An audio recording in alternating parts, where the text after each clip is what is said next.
kind of like they're artificially holding them down to keep everybody happy, you know, for the election. And then by nature, they just creep up a little bit. So I think that was anticipated regardless of who was elected the president.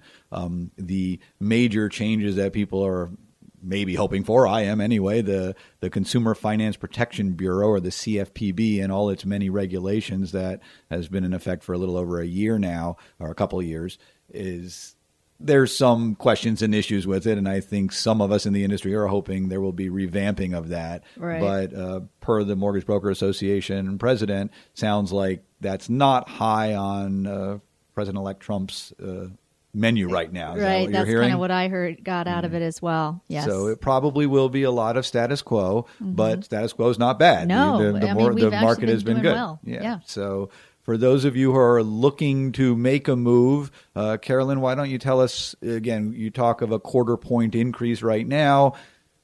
And Jean, you had said we give the facts. Well, unfortunately, right now we're giving speculation. We can give facts of what's actually happened, but we don't know what's going to happen in the future. Speculation. Yeah, factual speculation, but based on experience and knowledge of the industry. So if rates are starting to creep up 1/4% at a time, maybe for a little bit, what does that do to the people waiting on the sidelines to buy? What kind of numbers are they looking at? So, for example, if we use, just to keep a simple number, on 100,000, so you can double it if you're looking at 200,000. But again, on 100,000, if the interest rate changes by 1/4%, so that's 0.25%, you're going to have a monthly change of about $14.30. If you're in the 15-year, you're going to have a monthly change of about $12.47. Not a whole lot, right? But if we continue to see a steady little bit of a rise and we start creeping up to a whole point, we're talking almost, $60, $80 a month difference.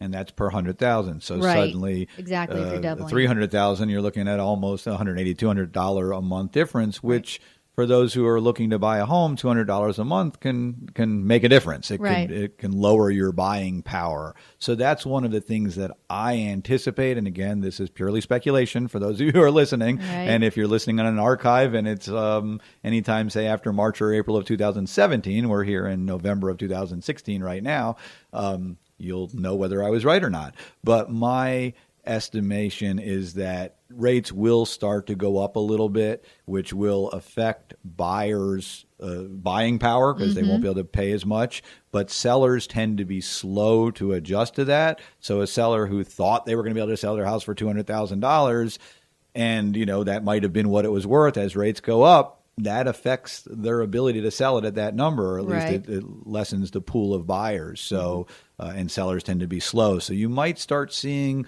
a little bit longer days on market because you might start seeing people holding on to a higher number than buyers can afford if it plays out the way I not fear, but expect that it will. Right. But then the market will adjust to itself, right, and we'll hopefully have a nice, strong real estate market like we see on the uptick right now. Yeah, I know the market, all of our statistics that come in, it's been a little slow on closings, but not because there's less buyers. It's because there's less inventory.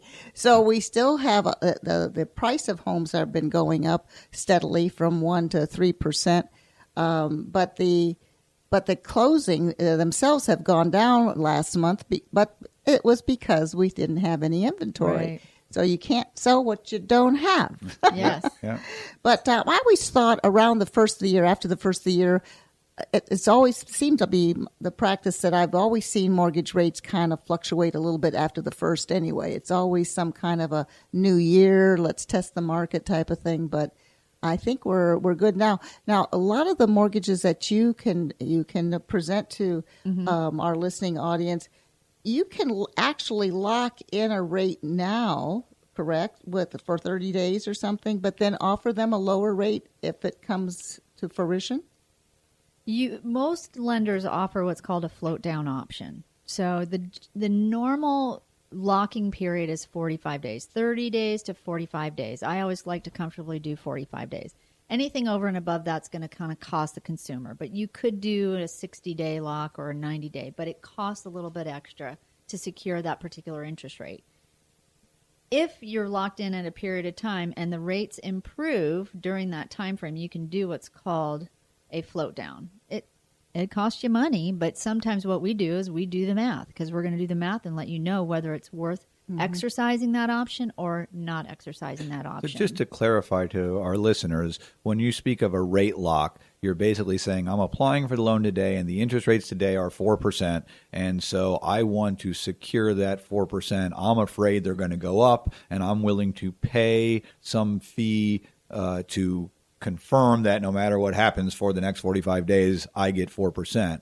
But if you make that gamble and rates end up going down, then there will also be a fee for you to get the lower rate. So it kind of is a gamble. Do I want to lock it in? Do I think they're going to go up? Do I think they're going to go down? Am I willing to take that chance? Is that how a rate lock works? Absolutely. Okay. And if you do lock in the rate for 45 days and then it doesn't close, then the rate lock is off the table? Is that correct? Okay.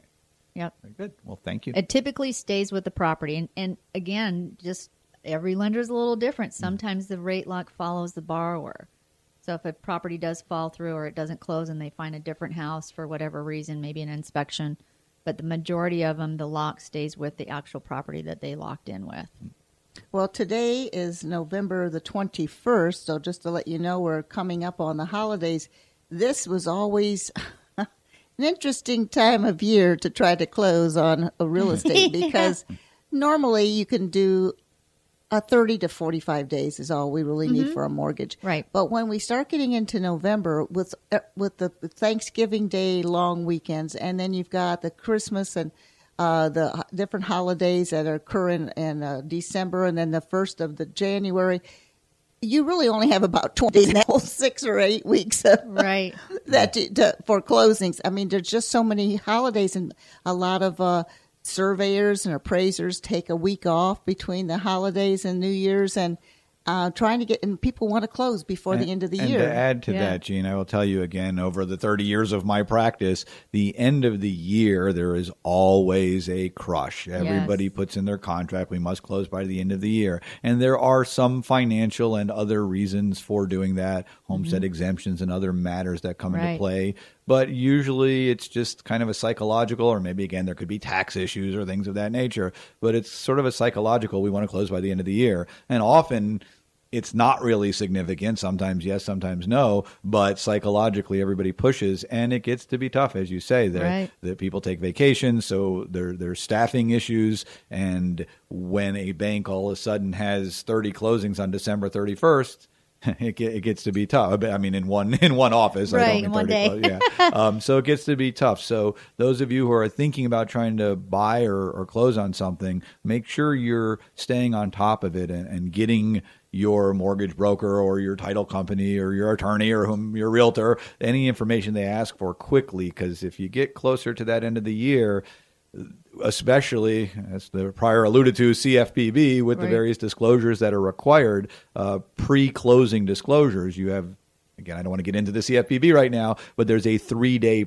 pre-closing disclosure. And if we get too far into it, then they won't be able to close timely as the end of the year approaches. Right. And the other thing that I'm going to now discuss, because it's a little tick with me, is these estoppel letters we need from the management companies on condos and various homeowners associations. They now will not, first of all, years ago, they never charged. An estoppel letter is just basically saying the seller is in good standing or they owe money, whatever that letter states. And years ago, it was free. The management company just gave you their receipt, basically, or their yearly report showed they were in good standing. Right. Now they've got this thing where they want to charge the seller, and it can get up there pretty expensive. I've seen them up to $500 just to show that they're in good standing. And they don't do it in a couple days. They'll say 3 weeks or 12 business days or something like that. And you pay extra for the rush. Exactly. And you pay extra if you want it in a couple days. Well, you need that for closing. And sometimes that's all you're waiting for is the stupid letter from the, thank you for letting me get this off my chest, the crazy letter from the management company. Yeah, it's a certainly reasonable to vent about that, and you aren't the first and won't be the last. And I hear that venting a lot because as the title company side of it, I'm trying desperately to get these estoppel letters, and the clients are jumping on me, and again, we kind of get held up. I will say that there has been proposed legislation for a couple of different sessions now to deal with that, especially to deal with the cost, because as you say, Jean, years ago they didn't charge for it. They just gave you your ledger card and you're either current or you weren't. Then they said, oh, we're going to charge $25 for that. Then 25 became fee. $25. I'm like, okay, $25 is all right, whatever. It became 50, became 100, became 150. Now a normal fee is about $250. I know there have been some higher, and there certainly occasionally you get 150, or it's 150 but $100 rush fee or things of that nature. So there is or has been legislation proposed over a number of the legislative sessions, but to date it hasn't passed. So to date it's still a free-for-all for these companies. And so this would be a time to speak with your congressman. Yeah, exactly. Well, also, if you're living in a community right now, which I am, that's thinking about hiring a management company to take care of their homeowners association fees and rules and regs, that might be a good question to ask them. How much is your estoppel letter going to be? Because they kind of have you over a barrel. They do. They can just about charge anything they want, and then if you're getting held up because you're at basically gunpoint for whatever they want to charge you, that might be another thing to ask if you're thinking about going with a management company. Well, and this is where I want to plug both of you. So Waterview Title with John, and then Jean, you at Waterview Realty. That's one of the great things of working with you two, is because you know these things. So going in, when you have clients, you know to immediately prepare them, and also to work on trying to get that estoppel as soon as possible, where a lot of title agents or realtors out there don't necessarily have that knowledge or passion to work for their clients like you both do. We appreciate that. Well, we're here to pull back the veil and let people see what's there, because there's just so many people go in, and I see this all the time, and I know you do too, John. They just go in there and, full force, and they're busy, and they don't really disclose a lot of things, or maybe they don't even know. I've seen a lot of people that don't even know some of these things. Right. As you had pointed out earlier, I teach the contracts class to the realtors, and we had a nice session this past Tuesday. It's a 4-hour class, and for the first time in history, I actually finished on time.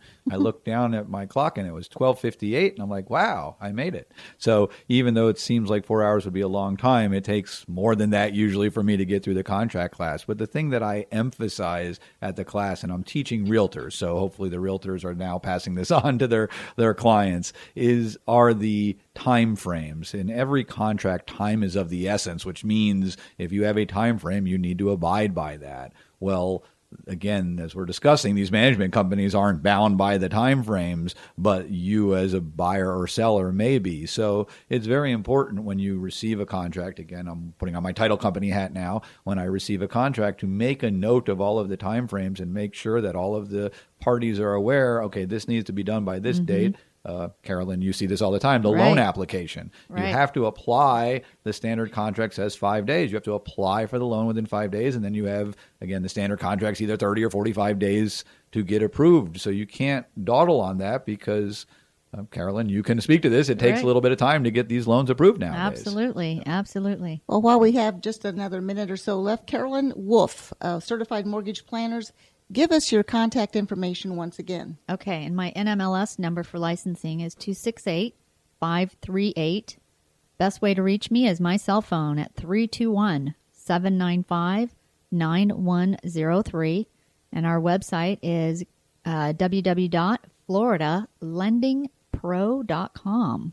And also in the studios with me today was the co-host Jonathan Lack. Give us your contact information, Jonathan. All right, thank you. I'm with Lack & Lack Chartered, and we can reach on the web at lacklaw.com. That's LACKLAW.com, or by phone at area code 321-953-5115. And that's for the law office, but we are also Waterview Title Services, and we have separate contact information, but you can reach Waterview Title through the Lack & Lack information. And if you'd like more information about the shows we've presented in the past or future upcoming shows, you can go to our website at yourhometownsolutions.com.